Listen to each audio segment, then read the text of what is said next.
On n'est pas des loukoums, on se bouge.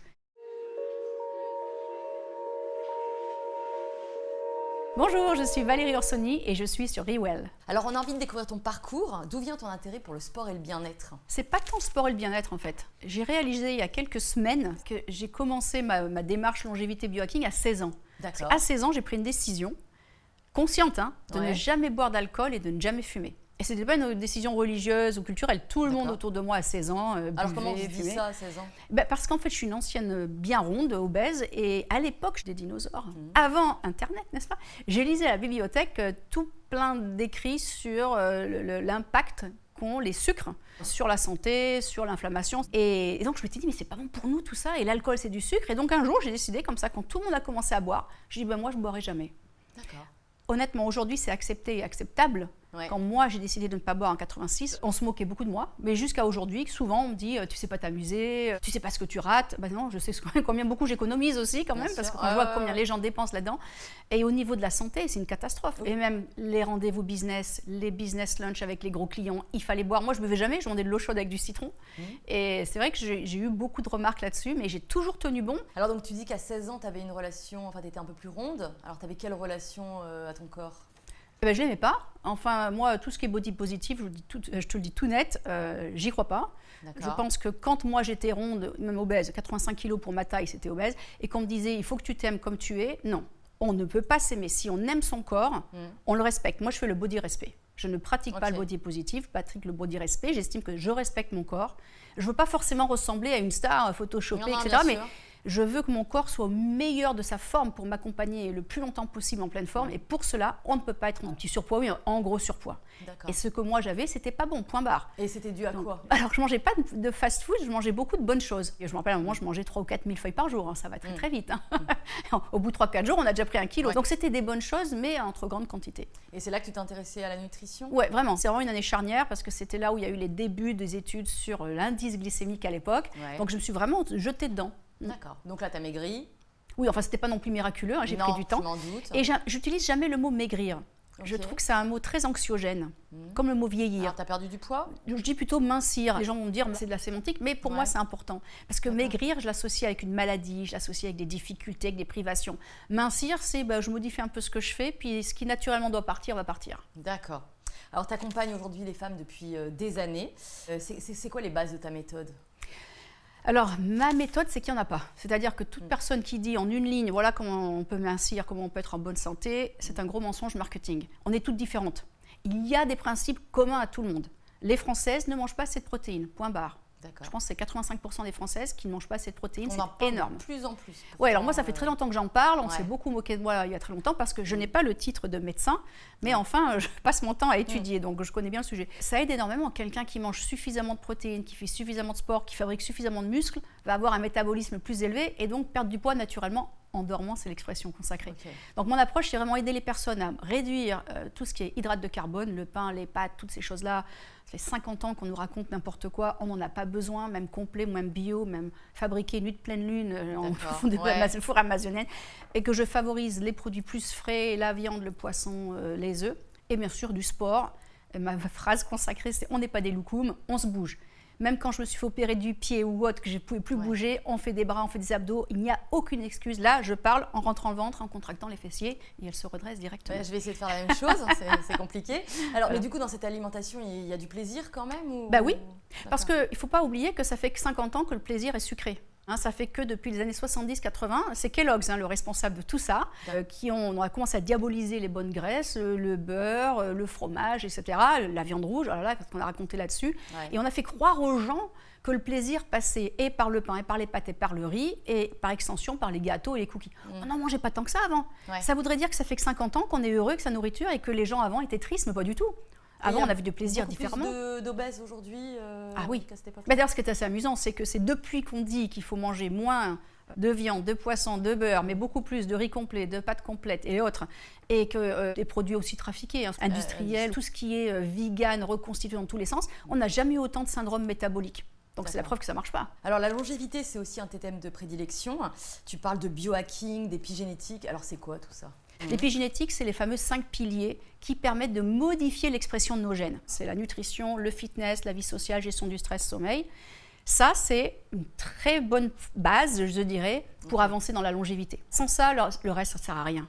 Moi, les gens qui me disent je prends des suppléments, mais on n'a pas cette base en place. Arrête les suppléments, mets en place tes 5 piliers, dors, va te coucher à 9h30 plutôt qu'à 11h tous les soirs et on en reparle. Avant, on pensait je nais avec le gène du cancer du poumon, quoi que je fasse, je l'aurai. En fait, on sait aujourd'hui que si tu ne fumes pas déjà et que tu es actif, moins de chance. Après ça, on rentre dans le biohacking. On a déjà sa base et là, on va rajouter des choses pour hacker sa biologie. Ça va être des suppléments, un caisson hyperbare, de la photobiomodulation, boire de l'eau hydrogénée, enfin toutes ces choses-là. Et dans cette notion complexe de longévité, tu as plusieurs catégories. Tu as la catégorie des immortalistes.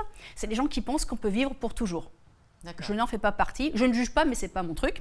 Il y a ce qu'on appelle les life spanners, life vie, spanners durée. Ce sont les gens qui se disent moi, je veux vivre aussi longtemps que possible, quel que soit le prix à payer. Ça veut dire quoi? Ils sont OK s'ils sont tout comme ça, mais pousser les limites du dernier battement de cœur. C'est pas moi non plus. Et puis il y a aussi dont je fais partie, les health spanners, c'est d'être en bonne santé aussi longtemps que possible pour arriver à faire l'Everest à 80 ans ou la traversée de l'Atlantique à la rame à 100 ans. Voilà. Pour ça, est-ce que tu aurais quelques petits tips à nous donner? Moi, j'ai un caisson hyperbare à la maison qui fait beaucoup jaser à chaque fois dans les interviews. Mais avant d'arriver là, j'ai fait les 5 premiers piliers pendant 20 ans. Alors, c'est quoi ce caisson?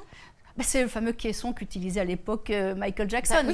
Mais maintenant, tous les sportifs ont accès à un caisson hyperbare. Tous les grands sportifs. C'est censé faire quoi? Alors, ça permet d'améliorer, d'accélérer la récupération, de pousser l'oxygène le plus profond possible des tissus pour accélérer, là encore, la réparation. Moi, je l'utilisais beaucoup pour le cerveau. Parce que j'ai fait beaucoup de montagnes, de très hautes montagnes, et il y avait quelques séquelles au niveau cerveau. On m'a dit, ça ne se soigne pas. Et j'ai rencontré un expert du caisson hyperbare qui m'a dit, si tu fais 100 sessions, normalement, après, tu n'as plus de problème. J'ai fait mes 100 séances, j'ai fait un IRM le mois dernier, et mon cerveau est tout beau, tout neuf, tout propre. Donc voilà, je ne dis pas qu'il faille le faire, je ne dis pas que c'est miraculeux, mais en revanche, avant d'arriver à ça, je me couche tous les soirs à 21h30 maximum, je mange clean, je bouge tout le temps, et après on fait ça. Et tu penses que donc on peut vraiment ralentir le vieillissement? Oui, il y a suffisamment d'études. Et d'ailleurs, ça, c'est une semaine historique mondialement parce que le professeur David Sinclair à Harvard a réussi à rendre la vue à des souris aveugles. Et le premier test humain, c'est 7 semaines. Donc, il y a 7 personnes qui se font injecter cette thérapie avec tout un protocole. Et normalement, si ça marche, dans 2-3 semaines, ces personnes vont retrouver la vue. Ça, c'est pas ralentir le vieillissement. C'est vraiment le renverser et soigner. Exactement. Toi, c'est quoi ta routine longévité? Donc hormis le caisson, je suppose qu'il y a d'autres choses. Déjà, c'est tous les matins. Alors, où que je sois dans le monde, tous les matins, dans mon lit, je fais 5 minutes d'étirement. Pour les hanches, etc. Pour information, on ne vieillit pas à 40 ans, on vieillit depuis qu'on est né. Donc ça, c'est un truc qu'on commence tôt. Tous les jours, où que je sois, je suis dehors dès le lever du soleil, 5, 10, 15 minutes sans lunettes de soleil. Pour moi, c'est juste un accessoire, jamais sur les yeux, pour vraiment récupérer un maximum de rayons et recadrer mon rythme circadien. Hyper important. Nutrition, normalement, je jeûne 18 heures par jour, sauf si mon corps a faim. Je m'écoute énormément. Donc là, aujourd'hui, j'ai eu faim à 10 heures, j'ai mangé. Mais souvent, je vais attendre jusqu'à 1 heure, 2 heures. Voilà. Je suis ni dans un sens ni dans l'autre. Je pense qu'il faut vraiment s'écouter. J'entends trop d'experts des deux côtés qui me jurent que si on ne jeûne pas, on n'est pas bien, ou que si on jeûne, on n'est pas bien. Je leur dis, vous savez quoi, il y a un peu de vrai dans les deux. Donc ça, c'est ma routine. Après le sport, je suis très active. Je vise les 2 heures minimum de renfo par semaine, les 7 à 9 heures en zone 2 ou 3 par semaine. Si on veut, on peut. Et aussi des étirements 10 minutes par jour. Où que je sois dans le monde, même dans un avion, enfin voilà, je me bouge tout le temps. C'est quoi selon toi le plus grand mensonge qu'on raconte aux femmes sur leur santé après 50 ans? C'est qu'avec la ménopause, c'est une modification terrible et on ne peut pas faire grand-chose. Le nombre de personnes que je vois en surpoids passer la ménopause, donc 50 ans en général, et qui me disent « je ne peux rien y faire, mon docteur m'a dit c'est comme ça ». Ça, c'est le plus gros mensonge. Et elles font quoi quand elles veulent reprendre leur santé en main et que ça ne marche pas? Il y a trop de programmes juste ménopause. J'ai envie de dire, mais non, c'est pas une maladie.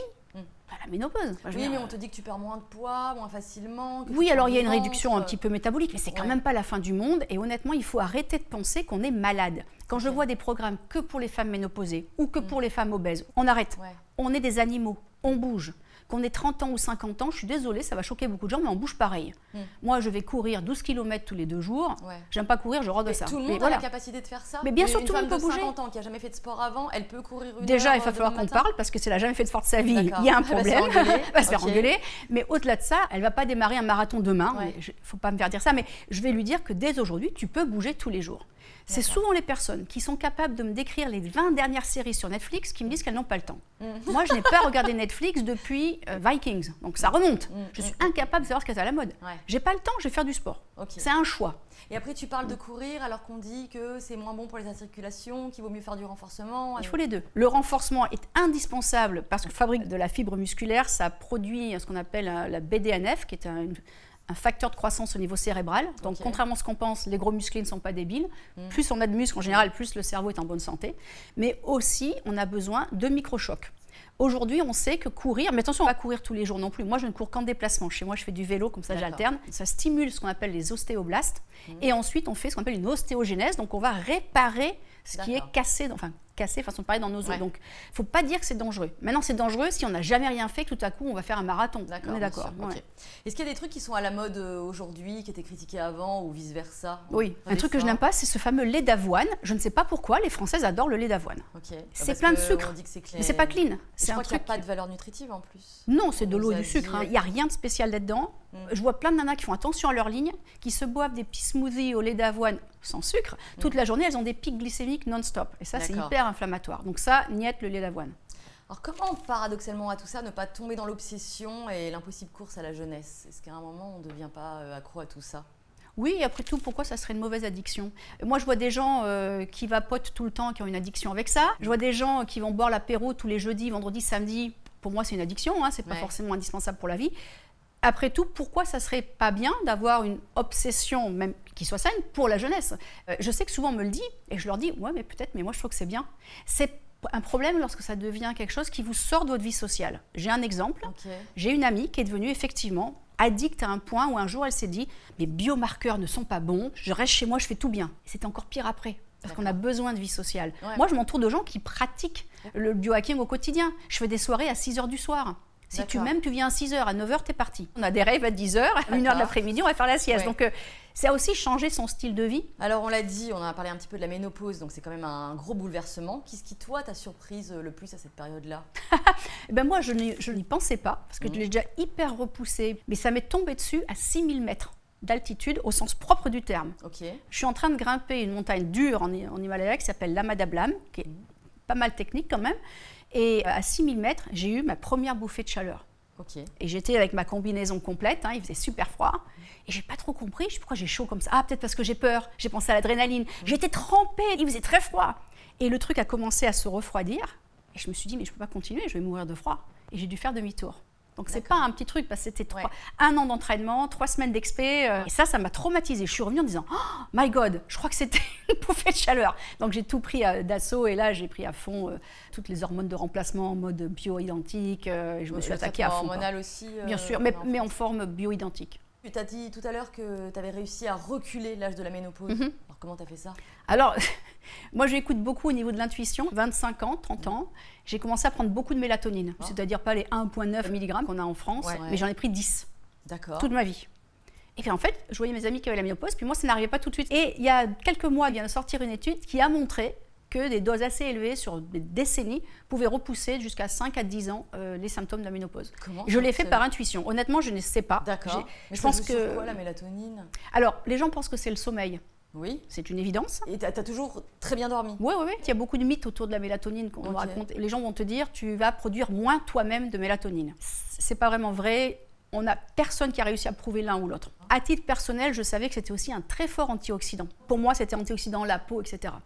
Jusqu'à il y a 1 an et demi. Puis 1 an et demi, j'ai rencontré une amie dans le biohacking aux États-Unis qui m'a prouvé que c'était pas bien, que mon corps n'en fabriquait plus et que c'était horrible. D'habitude, je me laisse pas comme ça influencer, mais là, je me suis dit, elle a le diplôme, elle a la veste blanche là quand même. Donc je l'ai écoutée et j'ai arrêté la mélatonine. J'ai vu l'impact sur ma peau, j'ai toujours pas récupéré. En moins de 3 mois, j'ai vu des trucs que j'avais pas, des ridules, D'accord. des machins. Je me suis dit, oh my God, je reviens sur ma mélatonine.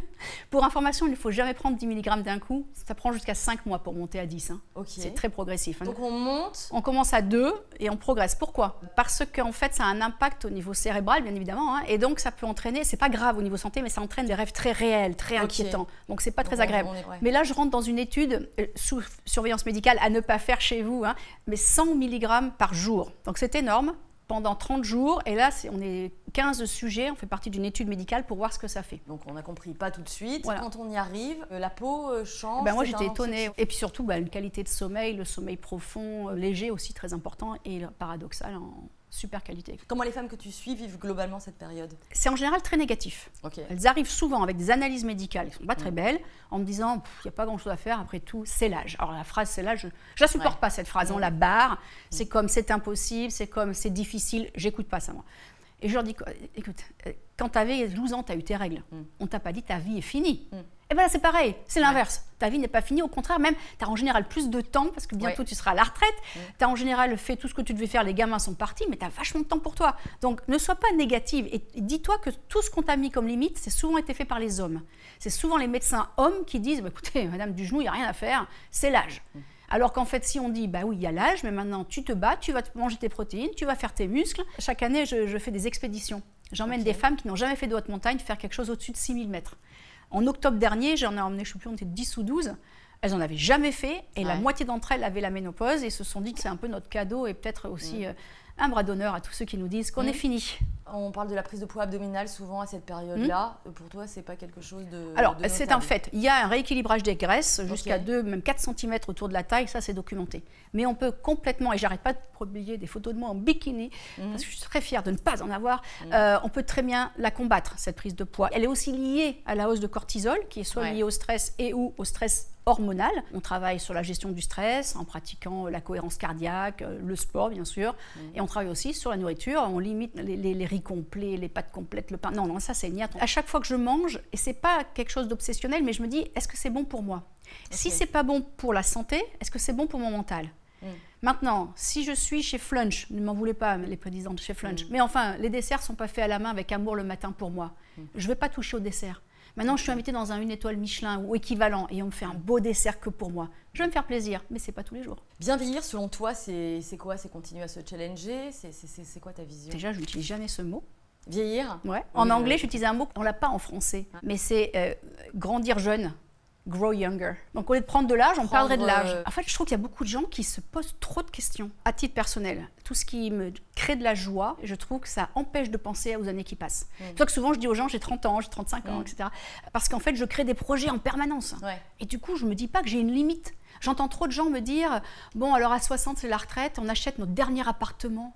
Quand j'entends ça, je dis, mais my God, non. Le bourdon, mais toi, tu as besoin d'être challengé tout le temps. Moi, je pense qu'on est challengé en permanence. J'ai officiellement 56 ans au niveau chronologique, mais dans ma tête, je suis là pour toujours. Je ne suis pas immortaliste, mais je ne vois pas de limite, en fait. Et donc, je démarre des projets en permanence. J'en ai commencé un nouveau il y a 1 mois et j'engage les personnes qui se sentent un peu coincées, qui se disent « c'est foutu, j'ai la ménopause, je suis bientôt à la retraite », à se trouver un projet, une passion, se dépasser. Elles ont tellement d'énergie à donner. Mais on les a un peu mises dans une cocotte minute fermée en leur disant tu te tais, tu as contribué à la société, tu as fait ton 2.1 gamin, je ne sais plus combien on en fait, tu as travaillé, maintenant tu te tais, tu vas vieillir en paix. Non, je suis désolée. On a une voix, il faut la faire écouter. Tu as connu la maladie? Oui. Ça t'a changé, ça? Comment tu as traversé cette période? Ces périodes au pluriel? Alors c'est pareil, c'est pas quelque chose sur lequel je m'appesantis. Parce que je trouve que là encore, c'est donner de la puissance à des choses qui sont négatives. Mais à l'instant T, quand tu traverses ça, t'étais comment? En fait, je rejette beaucoup. C'est-à-dire que je n'aime pas que les gens me demandent comment je vais. J'en parle très peu. Il y a quelques années, j'ai eu un diagnostic très grave. On pense qu'il était erroné. Alors, il y a 2 camps. Il y a ceux qui disent qu'il était erroné, d'autres qui disent qu'il était vrai, tu t'en es sorti. Je ne veux pas savoir. Tu as eu un cancer, c'est ça? Non, ça, celui dont on parle, c'était la sclérose en plaques, où j'avais eu un diagnostic. Mais après, finalement, j'avais plus rien sur les scans, les IRM. Mais quand j'ai eu ce moment qui a duré plusieurs semaines, où j'avais cette épée de Damoclès, j'ai dit à personne le nom de la maladie, même pas à ma famille. Je l'avais appelé connasse avec un K. En disant, je ne veux pas le dire parce que si je le dis, ça va prendre de la place dans mon âme, dans mon esprit et ça va prendre beaucoup trop d'énergie. J'ai fait des recherches sur comment soigner. Je suis partie à l'autre bout de la planète, sans connexion, pendant 2 semaines, sans parler à personne, faire des trucs un peu hors normes. Donc, je me suis battue. Quand moi, quelque chose m'arrive, je le refuse, mais vraiment un déni total. Alors les psys vont s'éclater, on n'est pas capable d'accepter. Je m'en fous totalement. C'est comme ça que je fais, je rejette et après je prends le problème à bras le corps et je vais chercher à travers la planète comment me soigner. Et je l'ai fait pour mon père qui avait 6 mois à vivre il y a 20 ans et qui aujourd'hui, 20 ans plus tard, nage 4 km par jour et est en pleine forme. Je suis fait le tour des traitements au niveau de la planète pour le sortir de là. Ma passion, c'est ça, moi. C'est qu'on me dit, c'est infaisable, c'est incurable, je vais chercher.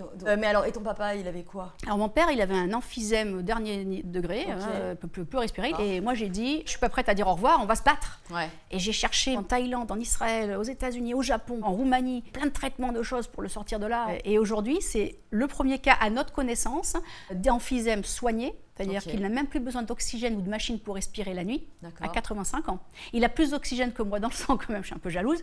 À tel point que là, il y a 2 médecins aux États-Unis, dont un professeur, qui font tout un dossier sur lui pour présenter le protocole que j'ai fait avec lui.